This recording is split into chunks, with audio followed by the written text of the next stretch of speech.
February 27th, 1933. At 9:27 p.m., a massive fire erupts inside the Reichstag, Germany's House of Parliament. Marinus van der Lubbe, a 24-year-old half-blind Dutch communist, is found half-naked behind the building and arrested on sight. After an interrogation and trial, Marinus is beheaded 3 days before his 25th birthday. Historians argue that Gestapo police entered the Reichstag through an underground tunnel and soaked the building with chemicals and gasoline, with Marinus van der Lubbe arriving later to start the fire with his shirt. Later that evening, Adolf Hitler and Hermann Göring meet in front of the flaming debris to round up a list of communists and execute them that same night. The next day, Hitler passed the Reichstag fire decree, which suspended most civil liberties and banned publications considered unfriendly to the Nazi cause. Hitler then takes Nazi control of the German parliament, passes the Enabling Acts, and begins his invasion of neighboring countries, starting with Poland.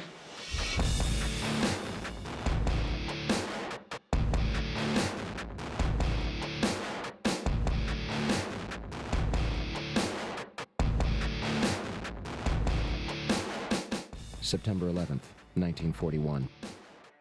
Ground is broken at the Pentagon in Arlington, Virginia, and construction begins. December 7th, 1941. The Imperial Japanese Navy attacks the Pacific Fleet of the United States Navy at Pearl Harbor in Oahu, Hawaii.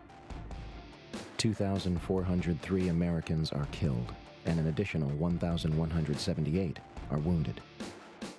Although Roosevelt received multiple warnings indicating that an attack was imminent, he withholds this information and informs his commanders that negotiations with Japan are underway. The Pearl Harbor Investigating Committee hears the testimony of Admiral Kimmel, who was Navy head at Pearl Harbor at the time of the Jap sneak attack. We needed one thing. That vital need was the information available in Washington from the intercepted dispatches, which told when and where Japan would probably strike. I did not get this information. A number of government investigations concluded that there was considerable foreknowledge of the Japanese plans. Roosevelt declares December 7th an unprovoked and dastardly attack, an act of war between the United States and Japanese Empire, and asks for carte blanche to enter World War II.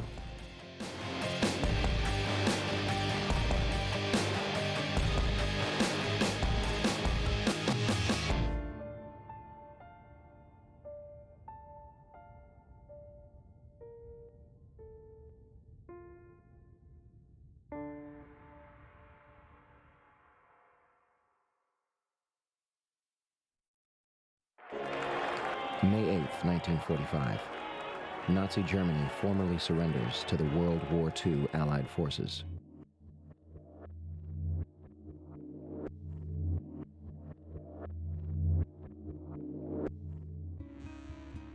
Beginning that month, the United States military begins recruiting the top rocket scientists from Nazi Germany.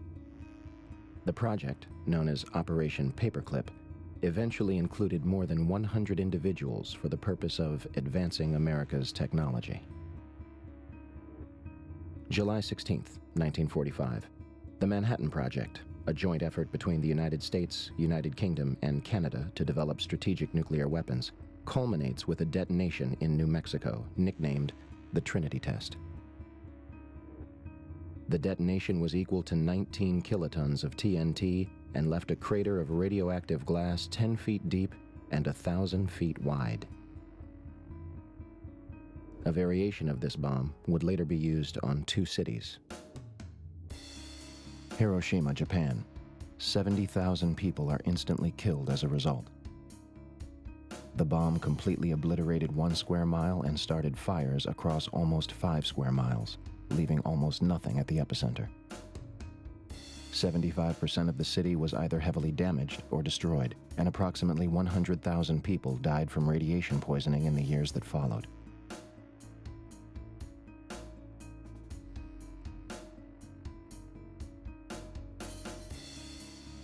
Nagasaki, Japan. 40,000 are killed and almost 30,000 are injured.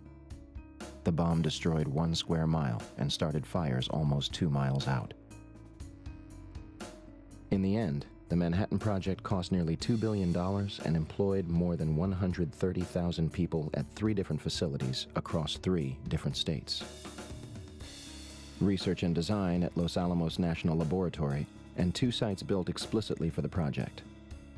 Uranium enrichment at Oak Ridge in Tennessee, and plutonium enrichment at the Hanford site in Washington state.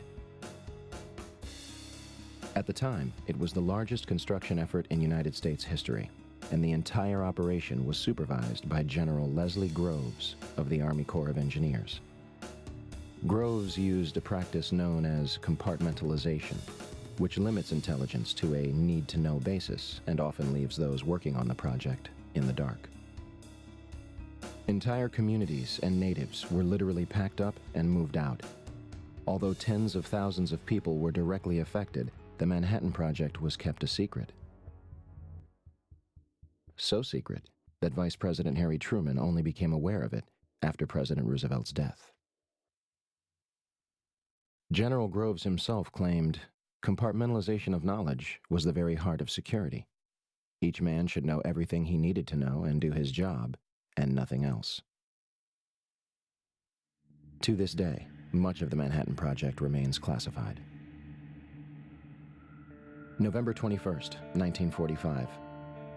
The Nuremberg trials, an international tribunal to convict the Nazi Party of war crimes, commences in Germany. 12 are executed. The rest are imprisoned, acquitted, or commit suicide before trial.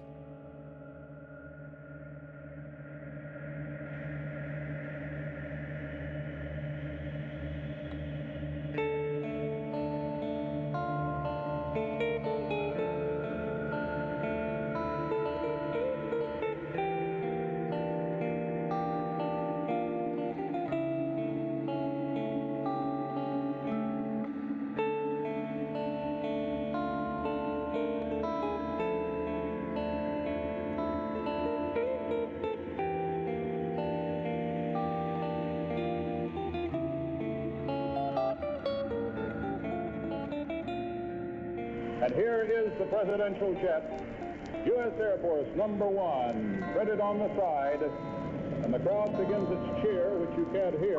Car is now turning on to Elm Street, and it will be only a matter of minutes before he arrives at the trademark. I was on Simmons Freeway earlier, and even the freeway was jam-packed with spectators waiting their chance to see the president as he made his way towards the trademark. It appears as though something has happened in the motorcade route. Something, I repeat, has happened in the motorcade route. There's numerous people running up the hill alongside Elm Street, there by the Simmons Freeway. Just a moment, please. Something has happened in the motorcade route. Stand by, please. The President of the United States is dead. Swear that I will faithfully execute I will faithfully execute the office of President of the United States. August 4th, 1964.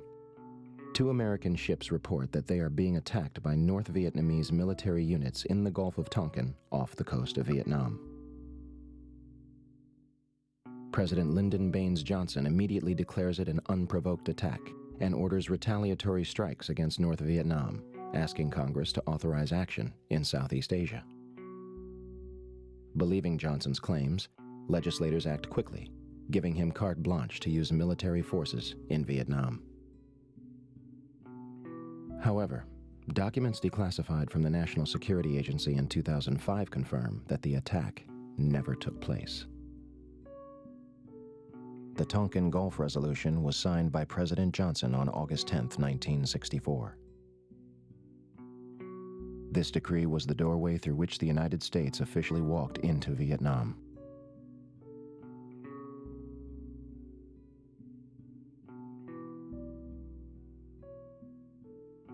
In March 1968, while on a not very routine mission, a very hard, bitterly fought search and destroy mission in a free fire zone of South Vietnam, a place called Pinkville near Quang Ngai in the northern part of Vietnam, the Army says that a platoon led by First Lieutenant William L. Calley Jr., a 26-year-old combat veteran.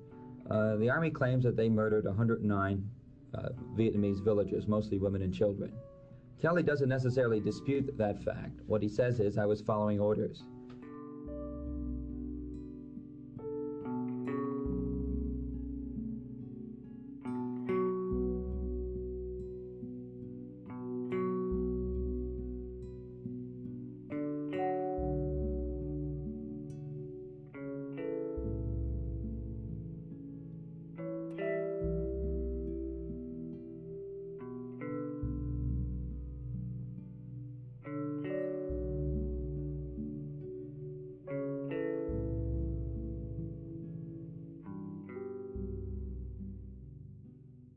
September 2000. The Project for a New American Century, a neoconservative think tank whose members include Dick Cheney, Donald Rumsfeld, Paul Wolfowitz, and Jeb Bush, releases their report entitled Rebuilding America's Defenses. The report calls for a massive overhaul of the United States military and encourages fighting and winning multiple theater wars. They declare that the process of transformation, even if it brings revolutionary change, is likely to be a long one, absent some catastrophic and catalyzing event, like a new Pearl Harbor. 17 of the project's participants would later take positions in the next White House administration.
Eight years have passed since September 11th, 2001.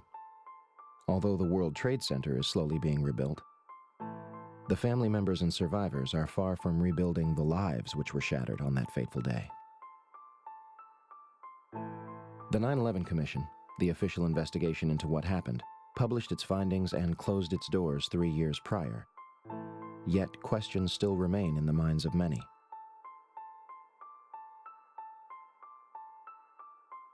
What could drive so many people to continue to question such a tragic event?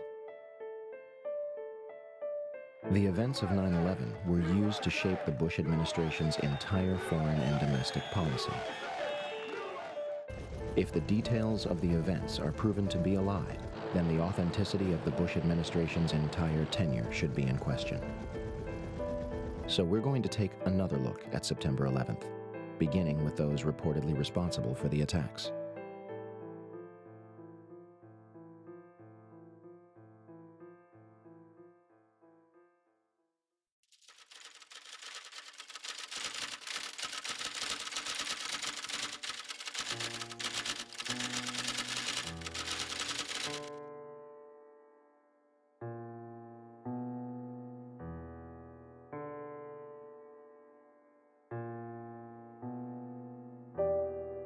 By the afternoon of 9/11, Osama bin Laden was officially being blamed for the attacks, though a number of international figures would question the United States version of events, including Egyptian President Mubarak and General Hamid Gul, the former head of Pakistani intelligence, who stated that 9/11 was pulled off by the Israeli intelligence service. On September 16th, bin Laden officially denies responsibility on Al Jazeera television. Regardless, Bush claims he wants bin Laden dead or alive, and the CIA is dispatched to Afghanistan to bring back his head in a box. On December 13, 2001, the Department of Defense releases a videotape allegedly discovered in a house in Afghanistan. Osama bin Laden discusses the attacks, but does not take responsibility. American mainstream media and even President Bush would portray this videotape as absolute proof of his guilt, even though the translation was not conducted by a third party and was instead provided by the Department of Defense. International establishments and many others question the legitimacy of the tape. Ich habe die Übersetzung des Pentagons sorgfältig überprüft. Diese Übersetzung ist sehr problematisch. Sie ist an den wichtigsten Stellen, die Täterschaft bin Ladens beweisen sollten, nicht identisch mit dem arabischen Ton. In a video aired on Al Jazeera 3 days before the 2004 presidential election, bin Laden reportedly claims responsibility for 9/11 for the first time. Al Jazeera does not say how they received the tape. The final bin Laden video was released in 2006. Does anyone else see a problem here? Osama bin Laden has never been captured or officially convicted for September 11, 2001. Although audio tapes attributed to him are occasionally released, as of this date, he is considered dead by most. As for the hijackers, the 19 hijackers were painted as radical Muslims, sneaking into the United States without any problem and raising zero suspicion as to what they were planning. First, they were not devout Muslims spending their last days preparing for paradise. In the months and weeks before the attacks, some of the hijackers are spotted several times at strip clubs and make several unexplained trips to Las Vegas. They drink heavily, receive lap dances, buy sex toys, and sleep with prostitutes, spending thousands of dollars within hours. The 9/11 Commission claims that the United States only knew of 3 hijackers prior to the attacks: Nawaf al-Hamzi, Salem al-Hamzi, and Khalid al-Midar. For starters, Al-Kai Collins says he was paid $2,500 a month as an FBI informant in Phoenix. In a stunning disclosure to ABC News, he claims that 3 years before September 11th, he began providing the FBI with information about Hani Hanjour, a young Saudi who later helped fly hijacked American Airlines Flight 77 into the side of the Pentagon. They knew he lived in Phoenix. They knew his phone number. They knew his address. They knew what he drove. They knew everything there was to know about the guy. The FBI emphatically denies that Collins provided any information about Hani Hanjour, but they do admit that they paid Collins to monitor the Islamic and Arab communities of Phoenix because of his unusual background. Once in Phoenix in 1996, the FBI asked Collins to focus on a group of young Arab men, many of whom were taking flying lessons. Hani Hanjour was part of the group. They drank alcohol. They messed around with girls and stuff like that. They all lived in an apartment together, Hani and the others. Collins said he provided the FBI with basic facts, letting the FBI take it from there. 2 of the hijackers even lived with an FBI informant in San Diego and were visited by Hani Hanjour and Mohammed Atta.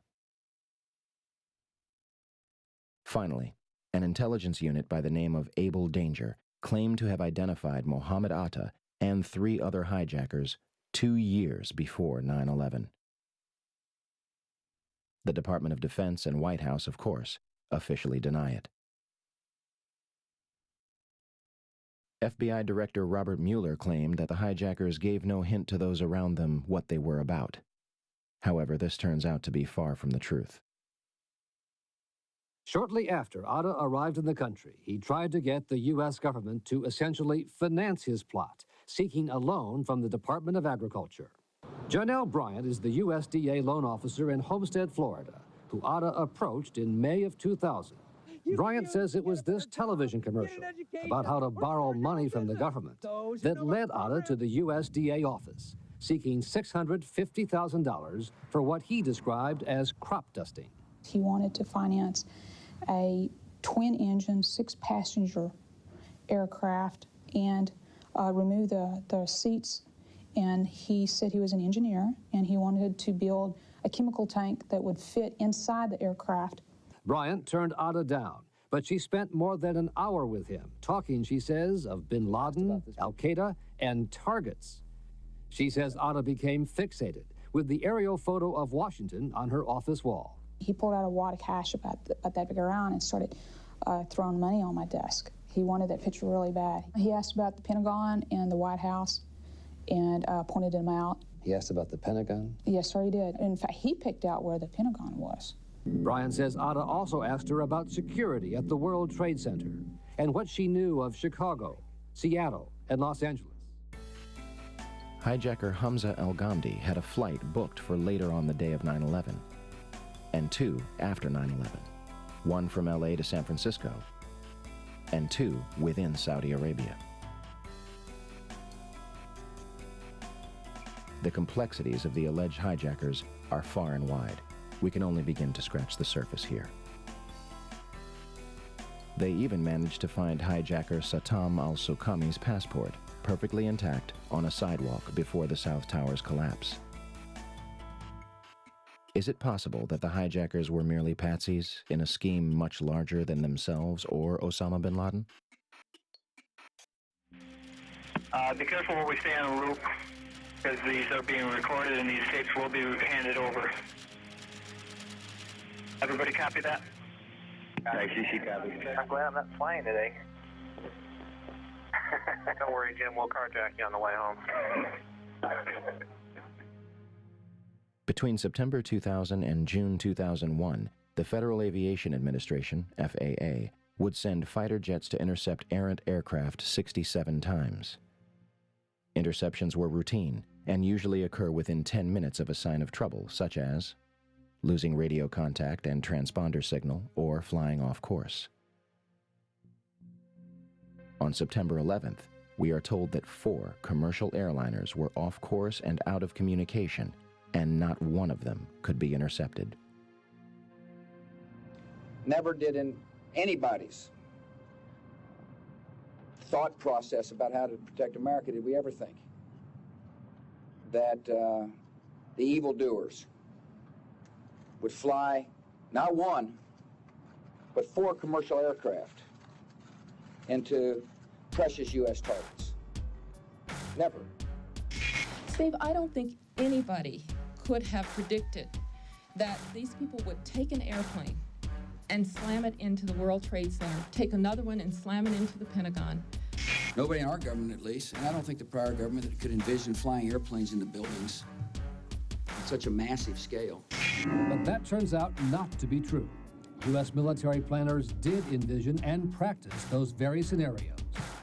As reported by USA Today, North American Aerospace Defense Command, NORAD, conducted exercises with fighter jets, simulating hijacked planes flown into the World Trade Center in the 2 years before the attacks. Pentagon planners also envisioned the attack on the Pentagon 5 months before it happened. According to this April 2001 Pentagon email, Air Force officials wanted a war game, having a terrorist group hijack a commercial airline and fly it into the Pentagon. The idea was to check response times to launch fighter jets. But according to the Pentagon email, the plan was ultimately rejected by senior Pentagon officials as too unrealistic. Still to come are questions, big questions, about NORAD's response on the day of the attack. Why, despite all the exercises and the planning, Peter, jet fighters were not in place anywhere near New York or Washington. Quite an amazing story. Many thanks, Brian. Brian Ross. One of the drills executed prior to September 11th was called Amalgam Virgo. It was conducted in the beginning of June 2001 and simulated a series of successful terrorist attacks. Its purpose was to focus on unconventional threats like the hijacking of a commercial airliner, which would be crashed into the capital. One part of the exercise involved a Haitian AIDS victim who makes a deal with the Colombian drug cartel to crash a private jet into Tyndall Air Force Base in Florida in order to secure funding for AIDS patients. They even wrote up a suicide note for him. NORAD would deliver scripted messages from the FBI to controllers participating in the war games. And guess who was on the proposal's cover? Osama bin Laden. The second part of the exercise, which was planned before 9/11 but not executed until 2002, involved 2 Delta planes with actual pilots on the flight deck. FBI agents hijacked the planes and diverted them to secure locations. The FBI claims it has no records regarding this exercise. In fact, multiple war games were underway on 9/11 itself. But before we cover those, on the morning of September 11th, President Bush was in Florida to promote an education policy. At approximately 8:30 a.m., he left his hotel and headed for Booker Elementary School in Sarasota. Before entering the building, he was aware a plane had struck one of the Twin Towers. In fact, Bush claimed more than once that he saw the first strike live on television. This is impossible, unless President Bush saw something the public has not. Video of the first strike was not broadcast until later that evening.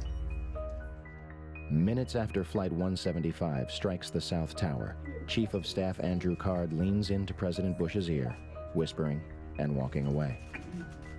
And President Bush continues to listen to My Pet Goat. Despite the fact that both Twin Towers had been hit and another plane was in the air and suspected to be hijacked, he remained at the school for a half hour, addressing the nation at 9:30 a.m. How could the Secret Service allow this? President Bush's itinerary had been public knowledge since September 7th.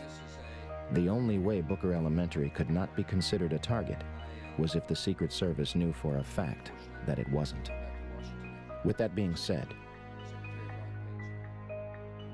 September 11th was day 2 of Vigilant Guardian, an exercise staged by the Joint Chiefs of Staff and NORAD, which simulated hijacked planes in the northeastern United States.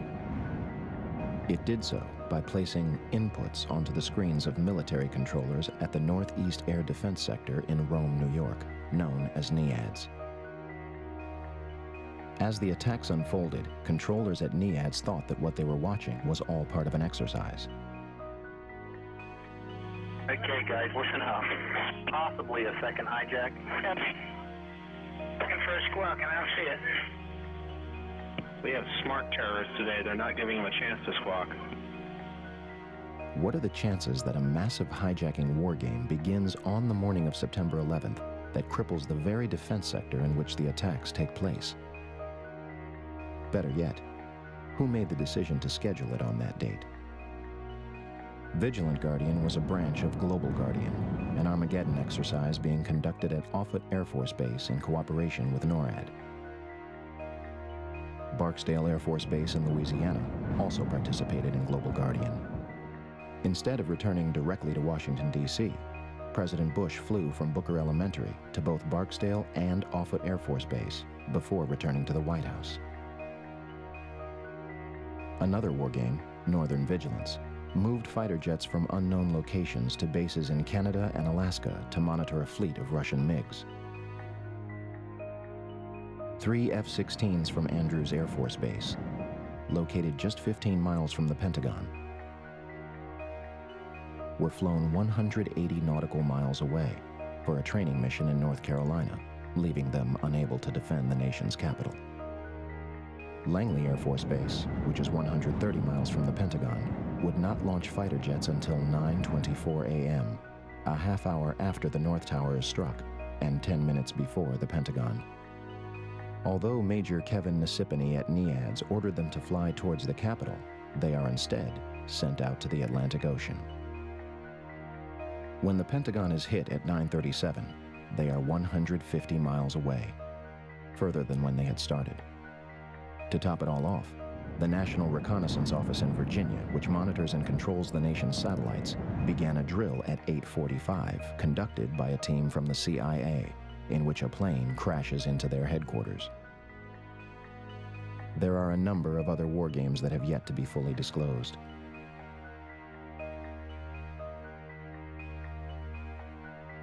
So, let's review. On the morning of 9/11, the United States military is conducting war games in which fighter jets are flown out of the country, planes are crashed into buildings, and hijacked planes go in and out of radar, leaving military controllers confused regarding whether the events were real or an exercise. What a coincidence. Okay, and we're trying to locate any information as far as the location where he is currently, a Mode 3. Do you have any information whatsoever? I do not. Hold on one second. Here, let me hold on. You heard that, right? Yep. You. Oh, children. Stop. Huh. Come on, New York.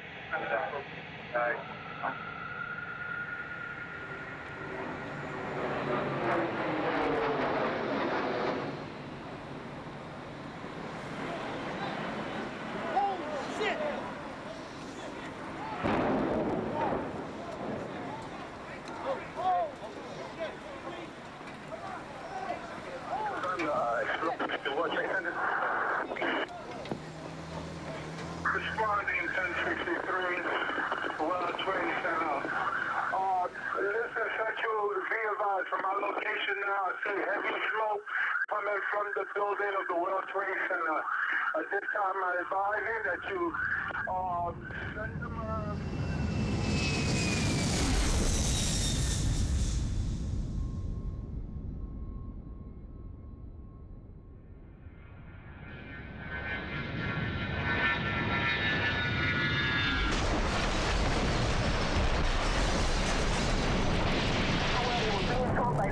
2 stuck in the airplane, went in on the other side of the World Trade Center, plane number 2. Information headed towards Washington. Okay, let me tell you this.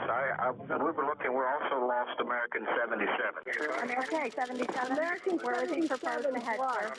Excuse me? Where was he proposed to head, sir? Okay, he was going to LA also. He was also going to LA. Now, From where, sir?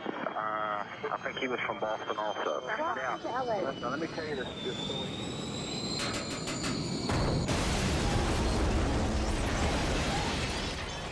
9:37 a.m., Arlington, Virginia. American Airlines Flight 77 crashes into the Pentagon, killing 125 people and injuring hundreds more. Pentagon authorities deny that the building had anti-aircraft defenses. The FBI arrives within minutes, and the site is declared a federal crime scene, becoming their exclusive responsibility. The Pentagon initially denies that their cameras captured the crash. However, in March 2002, 5 images are released to the press, though the Department of Defense does not take responsibility for their release. For years, those 5 frames were the only public footage of the Pentagon attack. That changes in October 2004, when Scott Bingham files a Freedom of Information Act requesting videotapes that captured the impact of Flight 77. Special Agent McGuire of the FBI located a CD-ROM that contains copies of 2 recordings made by security cameras, released on March 16, 2006.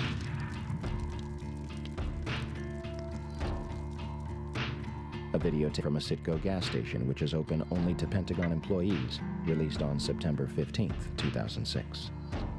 And the Doubletree Hotel in Arlington, Virginia, released on December 7, 2006. As of this date, we still have no clear images of what happened at the Pentagon on the morning of 9/11. The official story goes as such. American Airlines Flight 77 was taken over by 5 hijackers led by Hani Hanjour. Hanjour entered the United States in 1996 to become a professional airline pilot, though he did not complete a single course. On the morning of 9/11, Hani and his 4 accomplices traveled to Dulles International Airport outside Washington, D.C. They had spent the past weeks at the Valencia Motel in Laurel, Maryland, 6 miles from the National Security Agency. All 5 set off metal detectors and are subjected to additional screening. Yet, all of them proceed to board American Airlines Flight 77, which is described by the Washington Post as unusually light on passengers. Out of 188 seats, 64 would be filled. In fact, all 4 planes involved in 9/11 would be at approximately 30% capacity. The hijackers will board alongside Barbara Olson, the wife of Solicitor General Ted Olson, and a number of employees from Boeing, Raytheon, the Department of Defense, Lockheed Martin, American Airlines, the Navy, Army, and other government agencies. The hijackers would have only moments to subdue both pilots, remove them from the cockpit, and retain control of the plane. Flight 77 is allegedly taken over without incident at 8:51. No mayday, no evasive maneuver, no sign of struggle. All commercial pilots are trained to send a 4-digit code, 7500, in the event of a hijacking. We are told that none of the 4 pilots on 9/11 did so. The plane soon after begins turning off course. Flight 77's transponder shuts off, and it disappears completely from radar. Flight 77 allegedly flies completely undetected back to Washington from the Kentucky-Ohio border, reappearing on radar screens at 9:32.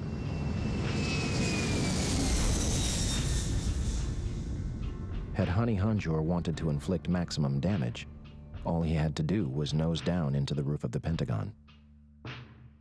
Instead, he begins a complicated 330-degree turn, dropping 7,000 feet and exposing himself for an extra 3 minutes while executing a maneuver described by experienced pilots as nearly impossible.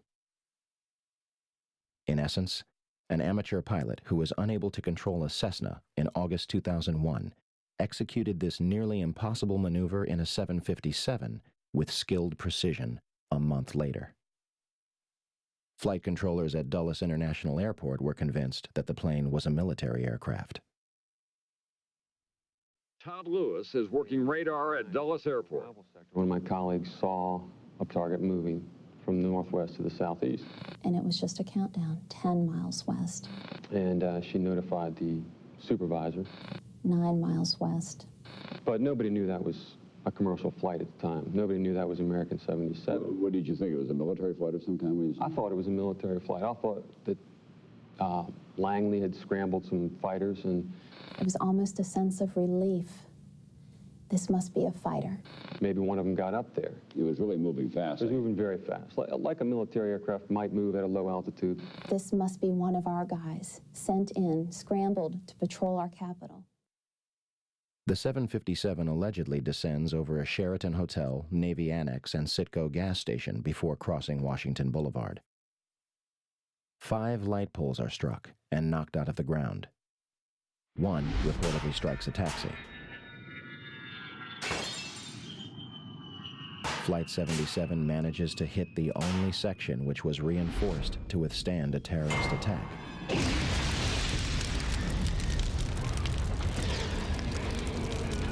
Including reinforced steel and blast-resistant windows an 1.5 inches thick. The renovation, planning for which had begun in 1991, was only days away from completion. Ironically, had the plane struck anywhere else, the casualties and damage would have been far greater. An area that normally would have housed up to 5,000 occupants yielded only 125 casualties. The section hit was the headquarters of Naval Operations, Naval Intelligence, and Navy Command Center. Army personnel were also killed, along with a number of accountants and budget analysts. The Arlington County After Action Report states that important budget information was in the damaged area. So what was left of Flight 77? Not much. These pictures were taken before the roof of the Pentagon had collapsed. The Pentagon's outer wall had a hole approximately 20 feet in diameter on the first and second floor, and visible damage 90 feet across the first floor. A Boeing 757 is 155 feet long, 44 feet high, has a 124-foot wingspan and weighs almost 100 tons. And it disappeared into this hole without leaving any substantial wreckage on the outside. There is no visible damage from where the wings or vertical stabilizer would have hit the building.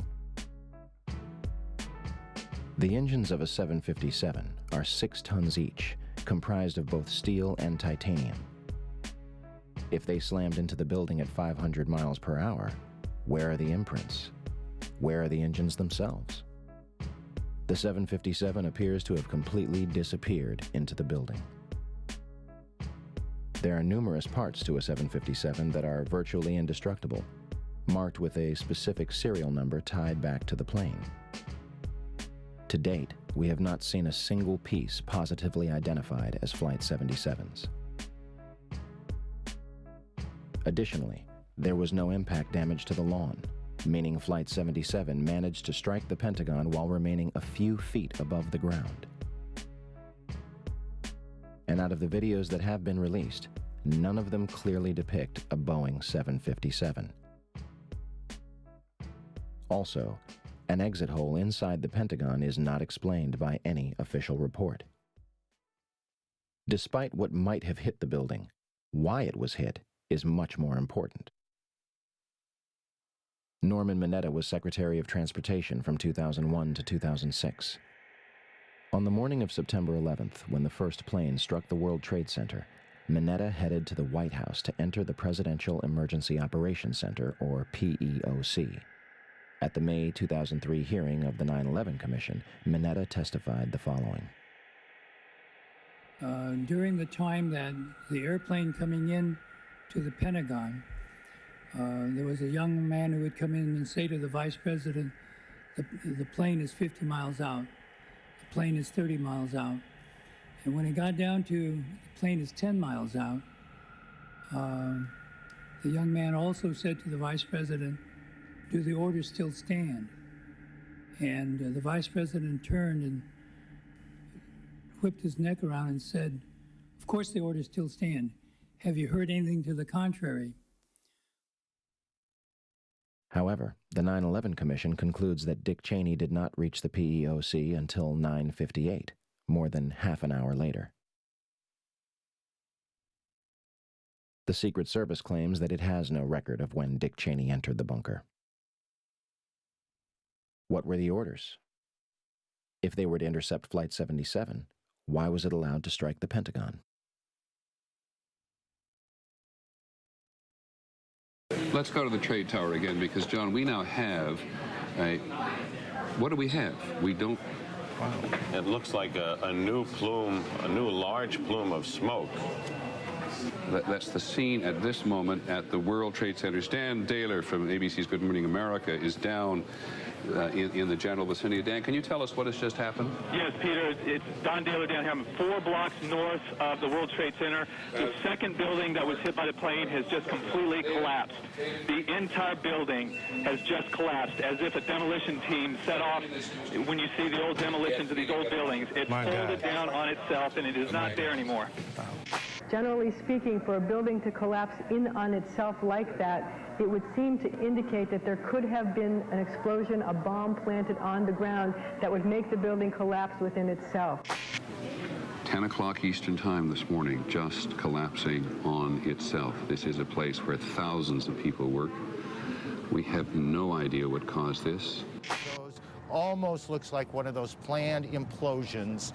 If you wish to bring anybody who's ever watched a building being demolished on purpose knows that if you're going to do this, you have to get at the under infrastructure of a building and bring it down.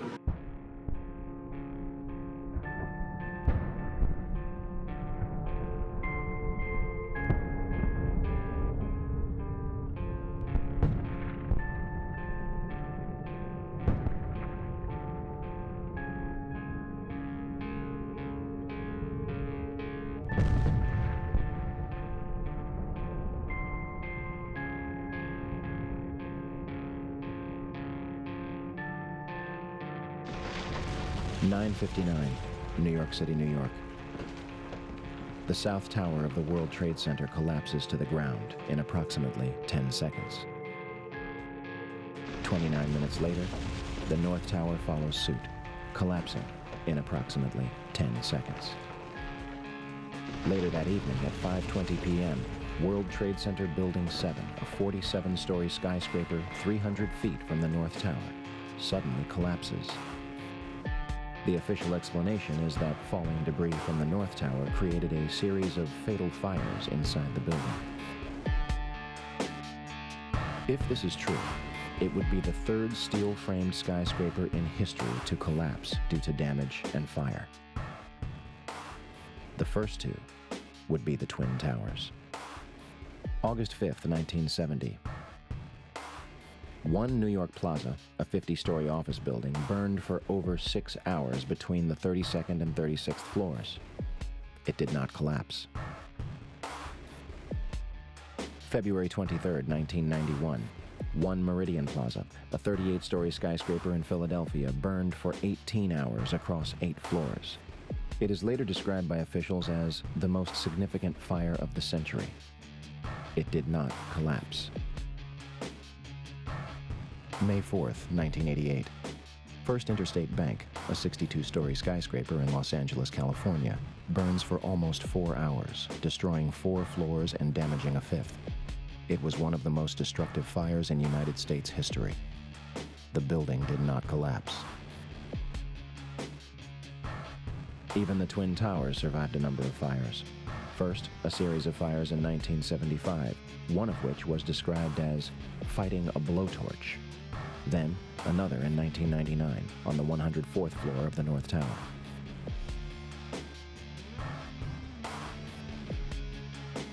Yet on September 11, 2001, the Twin Towers burned for 56 and 103 minutes before collapsing completely to the ground. One might argue that this was due to their construction. The Twin Towers were composed of 200,000 tons of steel, 425,000 cubic yards of concrete, 106 elevators, 43,600 windows, and a 360-foot television antenna atop the North Tower. The core of each tower was a rectangular pillar 87 by 133 feet, comprised of 47 steel box columns ranging from 36 by 16 to 52 by 22 inches. The North Tower was completed in 1970, standing at 1,368 feet tall, and the South Tower was completed in 1973, clocking in at 1,362 feet tall, making them the tallest buildings in the world at the time. They were designed to withstand multiple impacts from a Boeing 707, which was the largest aircraft at the time. And we are told that these massive structures were destroyed by 10,000 gallons of jet fuel. A perfectly symmetrical collapse resulting from asymmetrical damage, with the collapse following the path of greatest resistance. The National Institute of Standards and Technology, NIST, eventually concluded in August 2005 that they found no evidence suggesting that the Twin Towers were brought down in a controlled demolition. It's funny they would name it the Report on the Collapse of the Twin Towers, because the report does not explain how the Twin Towers actually collapsed. claiming that it does not actually include the structural behavior of the tower after initiation was reached and collapse became inevitable. 10,000 pages, and not a single one to actually explain how the towers came down the way they did. NIST admitted in April 2007 that they are unable to provide a full explanation of the total collapse, and also that they conducted no tests for explosive residue. Luckily, somebody has. My name is Jeanette McKinley. I was a resident of Lower Manhattan, living directly across the street from the World Trade Center on September 11th. I'd been living there for 4 years. I loved living there. When I think back about it, it's really the time of my life. And so on September 11th, I was I was writing emails. I was sitting at my computer. Boom. I could immediately see the flames. I was close enough that I could literally just turn my head, and there it was with the building burning. I was with my friend Jim Lecce. We watched everything out the window. He was fixated taking photographs, and whenever I mentioned leaving, he never wanted to leave. He said to me, "This is history. Don't you realize we are watching history happen? We're part of history. Why would we leave?" I was in the kitchen. I was in my kitchen. I had flowers in my hand, and the building starts coming down. Our windows blew in. He came running across the apartment. "Get out of here, the building is coming down." Well, it sounded like it was coming down on us. That cloud, there was a debris cloud created by when the Tower 2 fell. It created a debris cloud, which became part of our life because it just burst in our window at 50 miles an hour. That whole cloud just came bursting in, and many people were wanting to investigate whether the collapses were actually controlled demolitions, as many people thought on the very day. Even the news commentators thought they were controlled demolitions.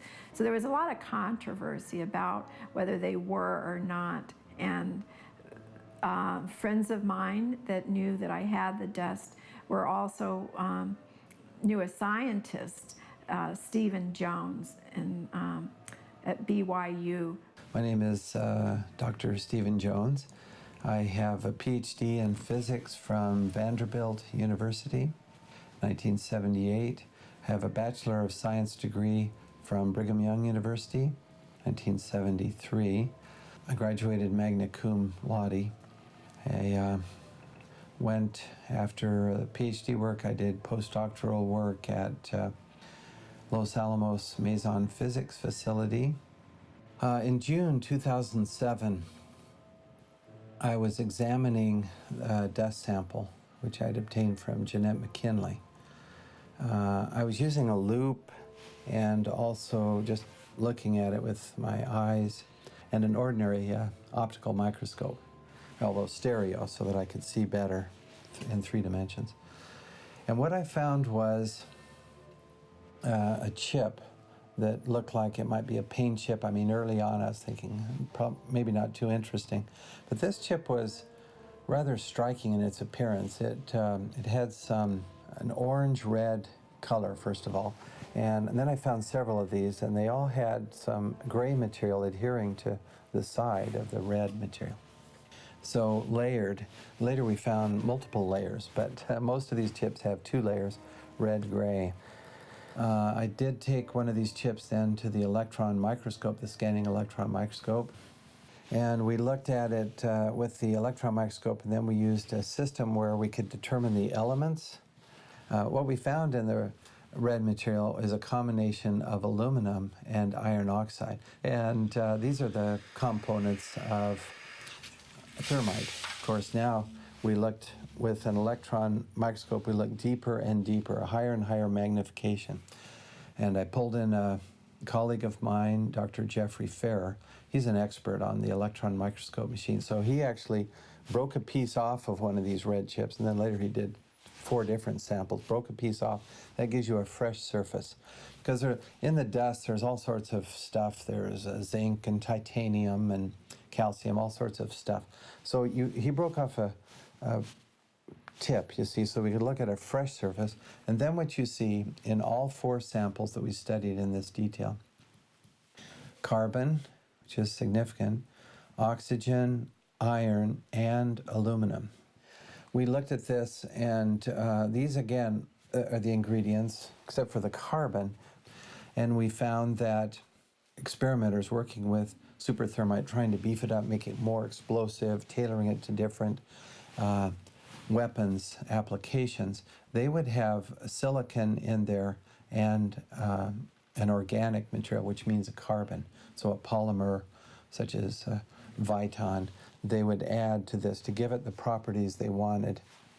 So that fit. Now, see, that was surprising to me to see silicon and carbon, but then we find in the literature that's what these guys are doing in the weapons labs, Livermore and Los Alamos.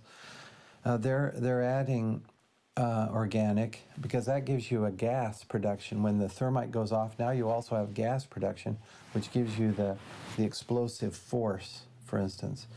I suggested that we take a sample of this red-gray chip material and run it through a very sensitive instrument called a differential scanning calorimeter.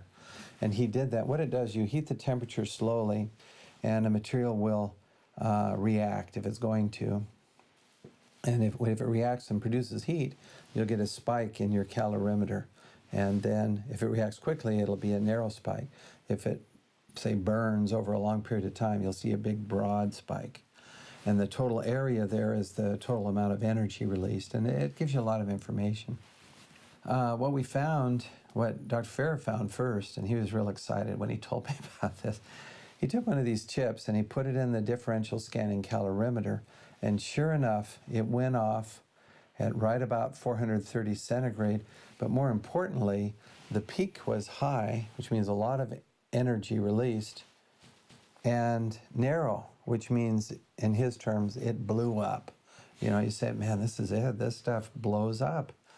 It behaves just like it has the ingredients of nanothermite. He said, well, there should be, in a thermite reaction, you should produce molten iron. So you should see some spheres of iron.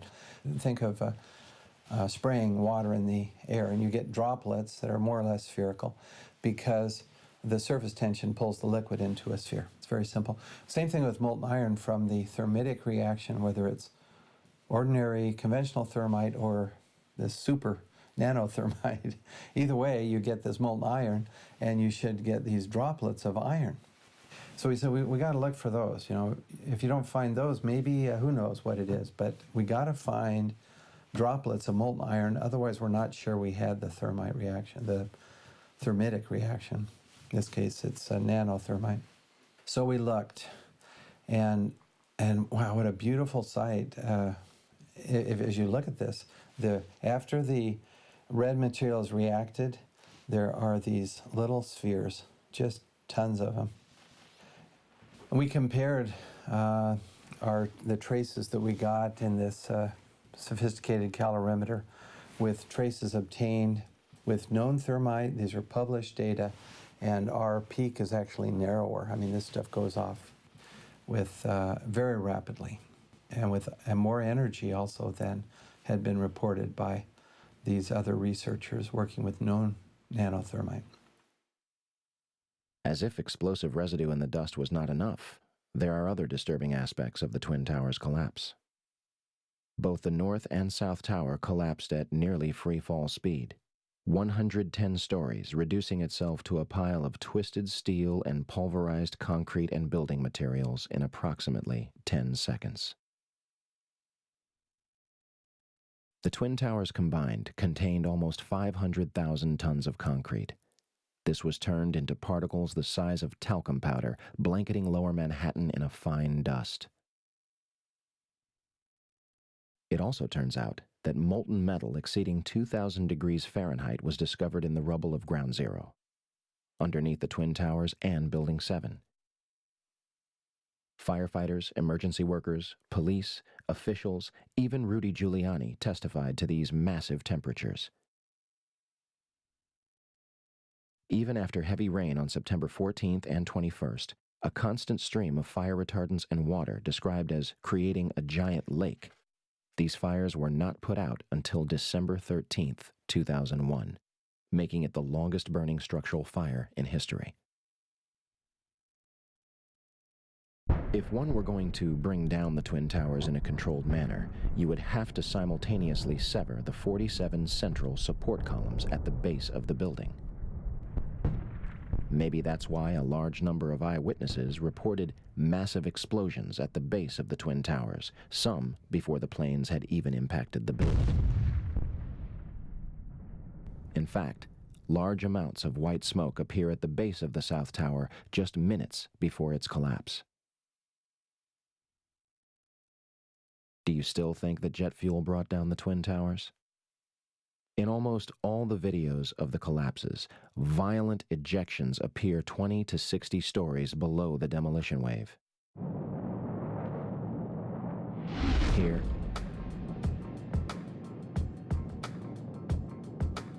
here, here,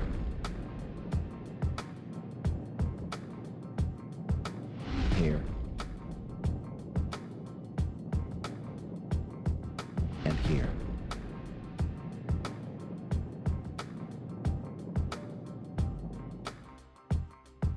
I know what you're thinking. If explosives or incendiaries were in the building, how would they get in there without anyone noticing? A December 2000 assessment of the World Trade Center recommended immediate renovation work on the steel columns contained within elevator shafts of both Twin Towers. Turner Construction, a company located on the 38th floor of the North Tower, was selected to do the job. Turner's CEO at the time was Tom Leppert, who had personal ties to George W. Bush and Carlos Gutierrez, Secretary of the Department of Commerce. The Department of Commerce is in charge of NIST, an agency that may sound familiar. Turner Construction also did fireproofing work on the very floors that were struck by Flights 11 and 175. Of course, all documents pertaining to Turner's work on the Twin Towers were destroyed on 9/11. In addition, President Bush's brother, Marvin, was on the board of directors at Securicom from 1993 until fiscal year 2000. Securicom, later known as Stratesec, was an electronic security company backed by Kuwait American Corporation, which provided security for United Airlines, Dulles International Airport, and from the early 1990s up to 9/11, the World Trade Center.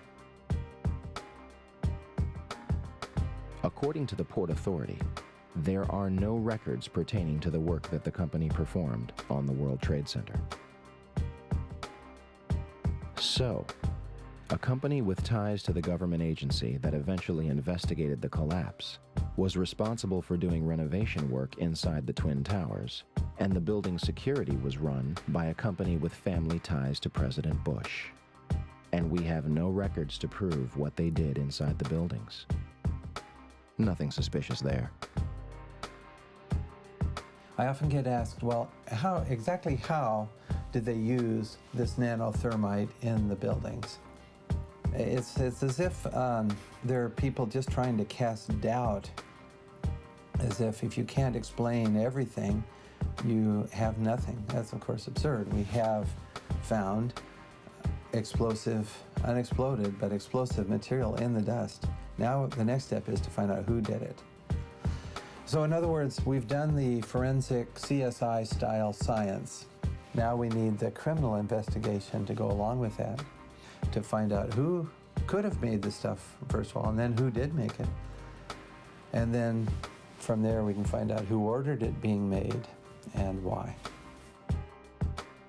If only we could have examined the steel from the World Trade Center. Unfortunately, the debris was almost immediately shipped overseas, being sold to the lowest bidder. This is destruction and removal of evidence from a crime scene.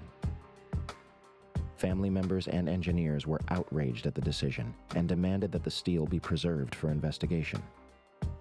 Bill Manning of Fire Engineering magazine publicly labeled the cleanup at Ground Zero a half-baked farce. Yet the operation continued until the site was officially clear on May 30th, 2002. Regardless of how it was done or who was responsible, what happened to the Twin Towers seems obvious enough. They were brought down in a highly engineered, unconventional, controlled demolition. It was a psychological attack on the American people, and it was pulled off with military precision.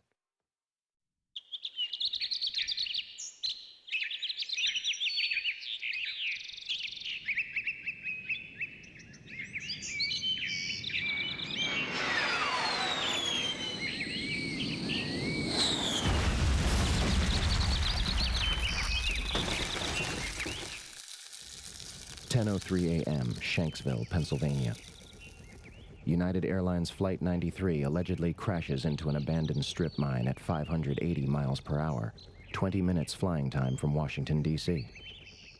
Speculation ran rampant that the plane had been shot down. First, the story was that passengers overtook the plane and sacrificed themselves to prevent further casualties.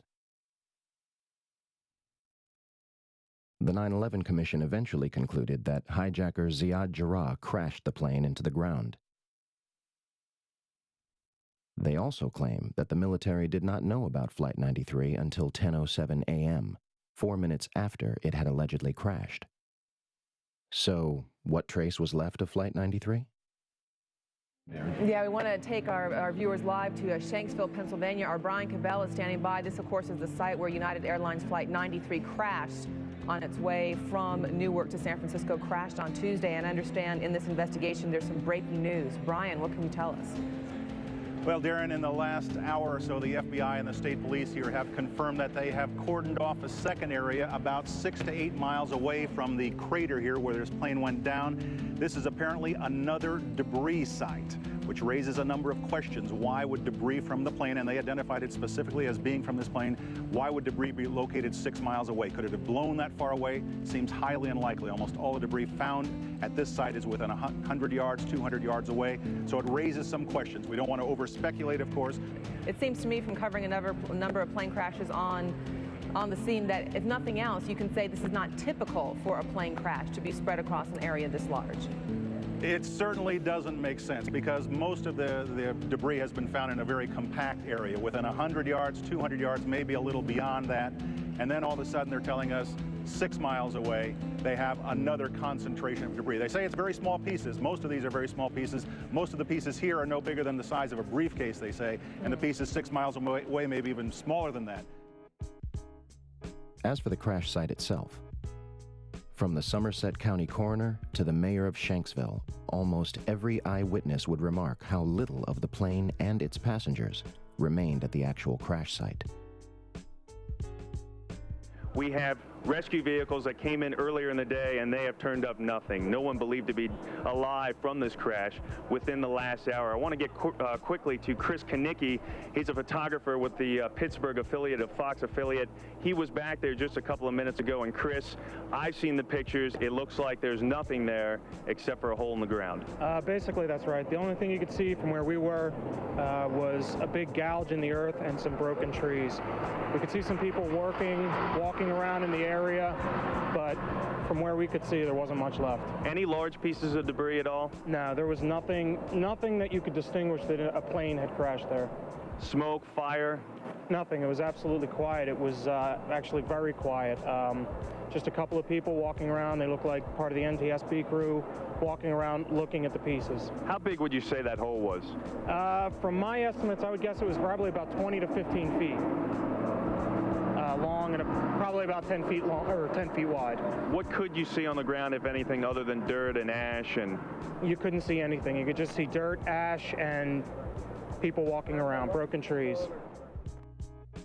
There is zero historical precedent for a large commercial airplane and its passengers completely disintegrating upon impact, regardless of speed, cause, or crash site. Turkish Airlines Flight 981 began breaking apart in mid-air after suffering extreme decompression and crashed into a forest. All 346 people were killed. 40 bodies were recovered, 6 of them still in their seats. Air India Flight 182 was blown up in mid-air by a bomb over the Atlantic Ocean. Wreckage from the plane and 131 bodies were recovered, with autopsies performed. Japan Airlines Flight 123 suffered mechanical failures 12 minutes into its flight and crashed into a mountain. It remains the single deadliest aircraft incident in history. Wreckage and even 4 survivors out of the 500 passengers were recovered. Those are just 3 examples. And yet, on September 11, 2001, we are told that a 757 crashed into a field and left virtually no identifiable wreckage or passengers. The Department of Environmental Protection also reported in October 2001 that no trace of jet fuel was found in groundwater or soil at the crash site. Flight 93 allegedly crashed with over 5,000 gallons, 37,500 pounds of jet fuel left. How is this possible? In 2006, during the trial of the alleged 20th hijacker Zacarias Moussaoui, the FBI provided a batch of evidence that allegedly survived a catastrophic crash in near-perfect condition. Among the exhibits were a red bandana, a Kingdom of Saudi Arabia driver's license, John Talagnani's driver's license, and flight attendant C.C. Lyle's personal effects, including her driver's license and Marriott hotel card. Although a 757 managed to obliterate itself upon impact, fragile material known as paper and fabric managed to survive nearly without a scratch. The FBI also releases pictures of an engine and 2 pieces of fuselage. It is unspecified where those were found.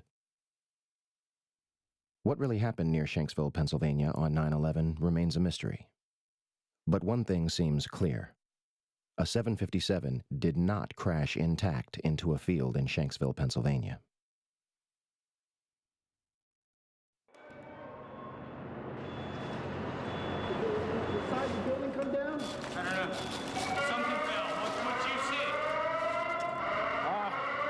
Pretty clear at one point, and then this whole bunch of smoke and glass, and I think we're just about the last ones in this building right now. I think you should leave. Everybody else is gone. Okay. I'll just make sure that there's nobody else coming downstairs. I hear the top of the building fell down. In 1984, construction began on World Trade Center Building 7, a 47-story office building 300 feet away from the North Tower. It opened to the public in 1987 and housed offices for Department of Defense, Internal Revenue Service, and was also the Secret Service's largest field office. Building 7 was considered the Central Intelligence Agency's largest station outside of Washington, D.C. The details of the office's functions remain classified. The Securities and Exchange Commission was also using the building to store 3,000 to 4,000 files related to their investigations. And of course, they have no record of what those files were. On June 8, 1999, Mayor Rudolph Giuliani's Office of Emergency Management Command Center on the 23rd floor is opened. The new facility is located in downtown Manhattan, across the street from the World Trade Center's Twin Towers. The command center on the 23rd floor is bulletproof and bomb-resistant, with its own air supply and generators. It's linked to city airports, the Coast Guard, and the Pentagon. Computers will soon have detailed blueprints of every major building in New York City, as well as evacuation routes. Hurricanes and heat waves would be handled here, as well as terrorist attacks. Though New York officials say their facility is not impenetrable, they're confident it could handle even the worst crisis imaginable. Deborah Fayerick for CNN, New York. On the morning of 9/11, before the first plane strikes the North Tower, Building 7's alarm system was unexpectedly placed on test status at 6:47 a.m. for a scheduled period of 8 hours. This normally occurs during maintenance, and any fire alarms from the building were to be disregarded. After the second plane strikes the South Tower, Building 7's power was deliberately shut off and its tenants evacuated. Following the collapse of the North Tower, almost all of the surrounding World Trade Center buildings were completely destroyed, but the structures remained standing. Building 3, a 22-story building directly below the Twin Towers, was split in half by the South Tower's collapse. Although the building was severely crushed by falling debris, the structure remained standing. Building 4, a 9-story building east of the South Tower, was almost completely flattened. The remaining structure did not collapse. Building 5, a 9-story building east of the North Tower, suffered from severe fires and structural damage. Building 6, an 8-story building between the North Tower and Building 7, suffered a giant gouge in its roof and severe fires. Neither Building 5 or 6 suffered a collapse. Neither did the Deutsche Bank building, which stands to this day and is currently being demolished beam by beam.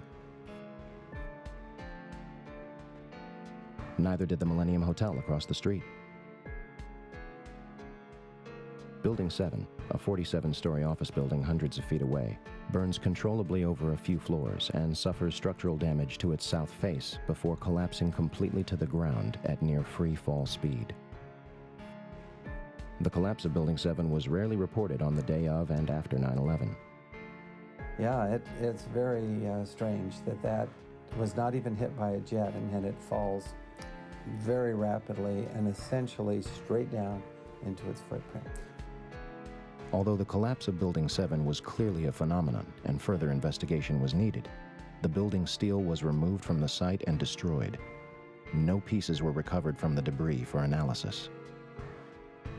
However, FEMA's volunteer investigators revealed after their limited studies that some pieces of steel from the rubble of Building 7 experienced something never before seen in an office fire. Some pieces of steel had large holes burned through them, evidence that a high-temperature corrosive material had formed and burned through the beams, suggesting temperatures of over 1,000 degrees Celsius were present. But what the Worcester Polytechnic Institute scientists reported was that steel, as they looked at it, using similar methods to what we've used on the red gray chips, these are electron microscope methods and X-ray EDS methods, they found high temperature, indication of very high temperatures, oxidation and sulfidation, sulfur in the steel. Yet, this phenomenon will not be mentioned again, either by FEMA or other agencies investigating the collapse. Now let's fast forward to August of last year, 2008. NIST finally came out with their preliminary report. Now, it's very interesting. They ruled out diesel fuel fires. They said it is due, and they also ruled out any type of fatal damage from the towers collapsing, particularly the North Tower, which is across the street, Vesey Street, I think. And so there's some damage, sure, but they ruled out it was not fatal, and it did not contribute to the initiation of the collapse. That's what NIST says, and I agree with that. When questioned at a public comment session after the draft's release, NIST was forced to acknowledge that the collapse of WTC-7 experienced a period of freefall for 105 feet. That is acceleration at 32.2 feet per second squared, which is just dropping a ball in a vacuum, and that's how fast it accelerates. Finally, in their final report, they have this agreement, having been with Chandler and with my comment also, that there was indeed acceleration, not just constant speed, and acceleration at the acceleration due to gravity. In other words, free fall. And they even mentioned free fall for about 105 feet. That's about 8 stories. Now that means, according to what they had previously said in August, which is correct, earlier, August 26th, nothing is in the way of the roof. Nothing. Now you can see in the videos there's a lot of floor is still intact as the roof is moving as a block. So somewhere down below, there's about 8 floors that have been obliterated. I mean, you can't just have the floors sitting there stationary. because that would be mass in the way, and that would slow this acceleration down. Nothing's in the way. The only way I can see how to do that is with controlled demolition, with explosives, to remove that. That's what you do in controlled demolition. You get all this material out of the way, then the upper block travels at close to free fall. In this case, at free fall. It's really amazing. It's funny Stephen would mention explosives and material being removed. 2 eyewitnesses independently claimed to news channels on 9/11 that they experienced an explosion inside the lower levels of Building 7. The first one is Michael Hess, who went on to UPN 9 News around 11:59 a.m. Oil refineries in Louisiana. When we have Frank Uciardo back on the phone with us, Brenda, with some New York City officials. Frank, go ahead. That's right. I'm standing here right now just off Broadway by City Hall with Michael Hess, who is the city's corporation counsel. Mr. Hess, you were trapped in, I believe, 7 World Trade Center. Go ahead, sir. Yes, I was. I was up in the Emergency Management Center on the 23rd floor, and when all the power went out in the building, another gentleman and I walked down to the 8th floor where there was an explosion, and we've been trapped on the 8th floor with smoke, thick smoke all around us for about an hour and a half. But the New York Fire Department, as terrific as they are, just came and got us out. And the second is Barry Jennings, who went on to ABC7 shortly after noon. We're going to bring more of those to you now. Barry Jennings, you were on the 8th floor. You work for the City Housing Department. Explain to me the moment of impact. Well, me and Mr. Hess, the corporation counsel, were on the 23rd floor. I told him we got to get out of here. We started walking down the stairs. We made it to the 8th floor. Big explosion. Blew us back into the 8th floor. And I turned to Hess. I said, this is it. We're dead. We're not going to make it out of here. I took a fire extinguisher and I bust the window out. That's when this gentleman here heard my cries for help. We tracked Barry down in June 2007 to interview him and hopefully elaborate on his experience. Hi, my name is Barry Jennings. I'm 52 years old. I've worked for 33 years at one location. Basically, like I said, I'm married, father of 4. It was very funny. I was on my way to work. Traffic was excellent. I received a call that a small Cessna had hit the World Trade Center. I was asked to go and man the Office of Emergency Management at the World Trade Center 7 on the 23rd floor. As I arrived there were police all in the lobby. They showed me the way to the elevator. We got up to the 23rd floor. Me and Mr. Hess, who I didn't know was Mr. Hess at the time, we got to the 23rd floor. We couldn't get in. We had to go back down. Then security and police took us to the freight elevators where they took us back up, and we did get in. Upon arriving into the OEM EOC, we noticed that everybody was gone. I saw coffee that was on a desk. Still, the smoke was still coming off the coffee. I saw half-eaten sandwiches. And only me, Mr. Hess, was up there. After I called several individuals, one individual told me that to leave and leave right away. Mr. Hess came running back in and said, we're the only ones up here, we got to get out of here. He found the stairwell. When we reached the 6th floor, the landing that we were standing on gave way. There was an explosion and the landing gave way. And I was left there hanging. I had to climb back up, and now I had to walk back up to the 8th floor. After getting to the 8th floor, everything was dark. It was dark and it was very, very hot. Very hot. I asked Mr. Hess to test the phones as I took a fire extinguisher and broke out the windows. Once I broke out the windows, I could see outside below me. I saw police cars on fire, buses on fire. I looked one way, the building was there. I looked the other way, it was gone. I was trapped in there for several hours. I was trapped in there when both buildings came down. The firefighters came, they came to the window, because I was going to come out on the fire hose. I didn't want to stay there any longer, it was too hot. I was going to come out on the fire hose. They came to the window, they started yelling, do not do that, it won't hold you. And then they ran away. See, I didn't know what was going on. That's when the first tower fell. When they started running, the first tower was coming down. I had no way of knowing that. Then I saw them come back. Now I saw them come back with more concern on their faces. And then they ran away again. The second tower fell. So as they turned and ran the second time, the guy said, "Don't worry, we'll be back for you." And they did come back. This time they came back with 10 firefighters. And they kept asking, "Where are you? We don't know where you are." I said, "I'm on the north side of the building," because when I was on the stairs, I saw north side. All this time, I'm hearing all type of explosions. All this time, I'm hearing explosions. And I'm thinking that maybe it's the buses around me that were on fire, the cars on fire. I don't see no, but I'm still hearing these explosions. When they finally got to us, and they took us down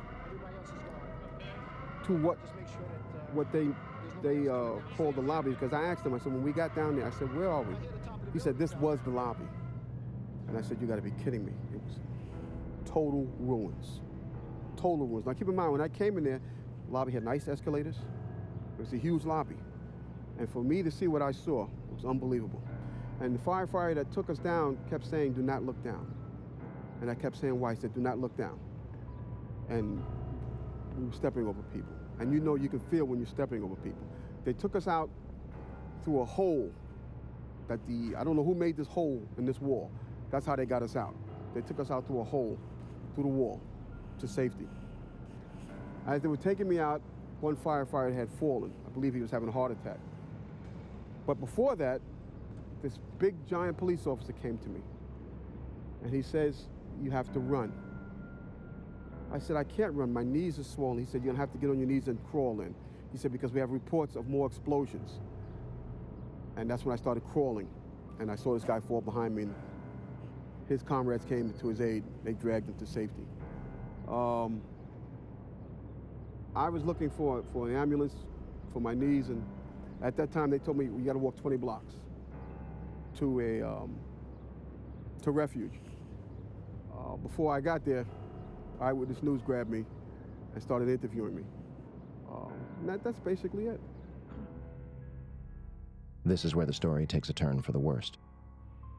In late August 2008, comments began appearing on YouTube videos of Barry's testimony, claiming he had passed away on August 19, 2008.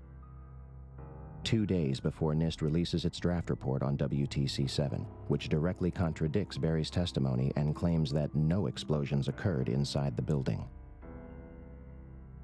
They explicitly claim there were no witness reports of such a loud noise. To date, the only publicly available information is that Barry was in perfect health before suddenly being admitted to the hospital and subsequently passing away on August 19, 2008. A private investigator, when hired to investigate the disappearance of Barry Jennings, replied, "Due to some of the information I have uncovered, I have determined that this is a job for the police. I have refunded your credit card. Please do not contact me again concerning this individual." In conclusion, 2 men inside World Trade Center Building 7, a skyscraper that housed numerous government agencies whose duties are unknown to the public, are almost killed by an explosion before either of the Twin Towers fell. Although it is damaged far less than any other surrounding World Trade Center buildings, at 5:20 p.m., it collapses into its own footprint, experiencing 105 feet of freefall and barely damaging surrounding structures. And the official government report, which takes almost 7 years to write, says it was all due to fire. My mind is still there. That day I'll never forget. And the explanations that were given to me is totally unacceptable. Totally unacceptable. Because as I stated, I was there. I lived it. I lived through it. Actually, I thought I was going to die that day. Because me and Michael Hess did get on our knees and start praying. When we saw that there was nobody coming, there was no hope. We did get on our knees and start praying.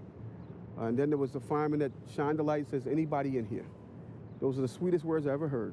Is there anybody in here? And I, at that time, I told Mike, I said, "Mike, you better get under the desk and pray to who you're going to pray to. because I'm going to pray to who I'm going to pray to, because it doesn't look like we're going to make it. And that's when that fireman came and saved our lives. When I got home, I sat down in front of the TV, and my wife said, "Why do you keep watching this? Why do you keep?" I couldn't stop watching it. And that's when I found out Building 7 came down. I was so surprised. And I'm saying to myself, why did that building come down?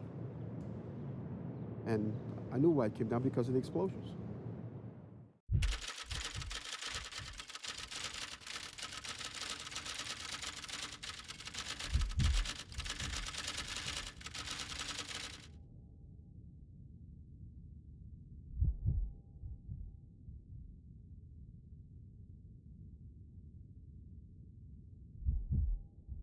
So, where do we go from here? Your reaction to this will be either an emotional one or a logical one. You will deny that these things are possible and insist that this information is ridiculous and go about your life. Or you will acknowledge a number of serious, glaring issues with the United States story of 9/11 and do your part to further a new criminal investigation into the day's events. How long will the American public or the world wait for the truth about September 11th? How much louder will the family members and survivors have to scream for answers? September 11th was not just a terrible tragedy that took the lives of thousands of innocent people. It was an American coup, a violent and aggressive seizure of power and a transformation of both foreign and domestic policy.